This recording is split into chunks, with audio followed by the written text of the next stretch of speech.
انا اعطیناک الکوثر، جب اللہ زہرا کا قصیدہ پڑھے تو قرآن مجید میں اس کا نام کوثر رکھ دے. اور پروردگار عالم نے سیدہ کو اس عنوان سے نبی کی جانب روانہ کیا کہ گویا نبیوں کی محنتوں کا، نبی کی محنتوں کا نتیجہ قرار دیا، جسے علامہ اقبال نے سیدہ پر قصیدہ لکھتے ہوئے چند اشعار میں یوں بیان کیا: مریم از یک نسبت عیسیٰ عزیز. جب علامہ اقبال کو حضرت مریم یاد آئیں تو ان کی عظمت کو دیکھنے کے بعد سوچنے لگے کہ یہ عظمت تو بہت ہے مگر زہرا کی عظمت کے برابر نہیں ہے. فرماتے ہیں مریم از یک نسبت عیسیٰ عزیز، اسہ نسبت حضرت زہرا عزیز. اور تین نسبتیں ایسی ہیں حضرت زہرا کے پاس جن میں حضرت زہرا کو مریم پر فضیلت حاصل ہے. اور سب سے پہلی فضیلت جناب زہرا کی علامہ فیان کو بیان کرتے ہیں، کہتے ہیں کہ نور چشم رحمت للعالمین، وہ فاطمہ زہرا جو رحمت للعالمین کے لیے نور چشم ہے. آن امام اولین و آخرین.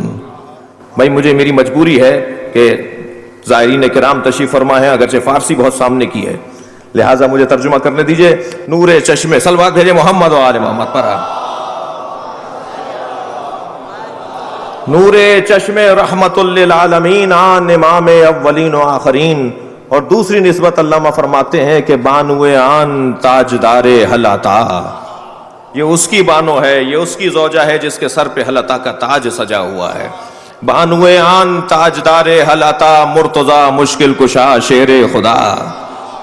تیسری نسبت میں فرماتے ہیں کہ مادر آن مرکز پرکار عشق، یہ اس حسین کی ماں ہے کہ جو عشق کے دائرے کا مرکز ہے.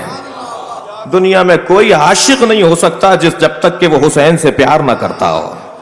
مادر آن مرکز پرکار عشق. ابھی علامہ عاقل رضا زیدی فرما رہے تھے کہ یزید تو آتے رہتے ہیں، توجہ چاہوں گا، مگر حسین ہمیشہ ایک ہی رہتا ہے، جسے خود علامہ اقبال نے بھی دو مصروں میں کہا ہے.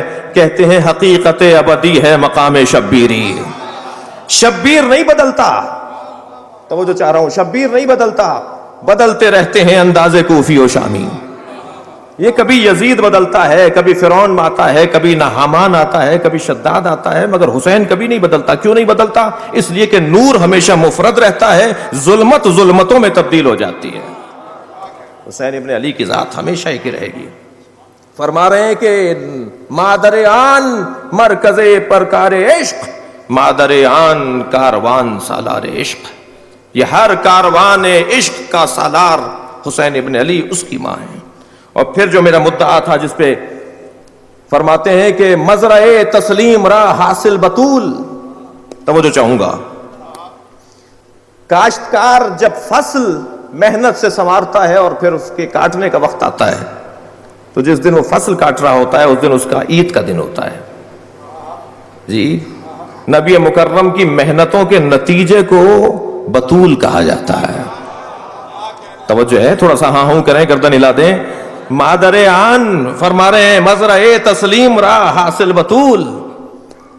مزرع تسلیم، نبی مکرم جو ساری زندگی بارگاہ پروردگار میں تسلیم رہے، ان کا نتیجہ محنتوں کا بطول ہے. اللہ اکبر. جسے ایک اور شاعر پہ دو مصروں میں کہتا ہے میر صاحب کہ اے جبین مصطفیٰ یہ تو بتا. توجہ ہے بات کی، اے جبین مصطفیٰ یہ تو بتا کتنے سجدوں کا صلہ ہے فاطمہ. صلوات بھیجے محمد و آل محمد پر.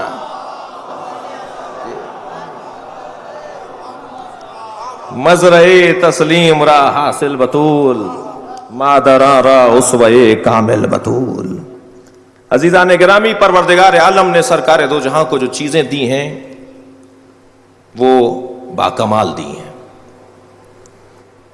رسالت دی، انا ارسلناک شاہدا مبشرا ورسولا وداعیا الی اللہ باذنہ وسراجا منیرا.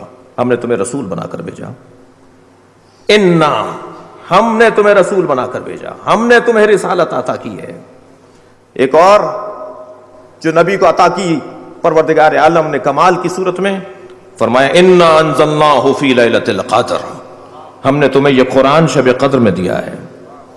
نبی نے 80 جنگیں مدینے کی زندگی میں لڑیں، لیکن کسی جنگ کے لڑنے پر بھی پروردگار عالم نے کامیابی کی صورت میں اسے فتح مبین نہیں کہا.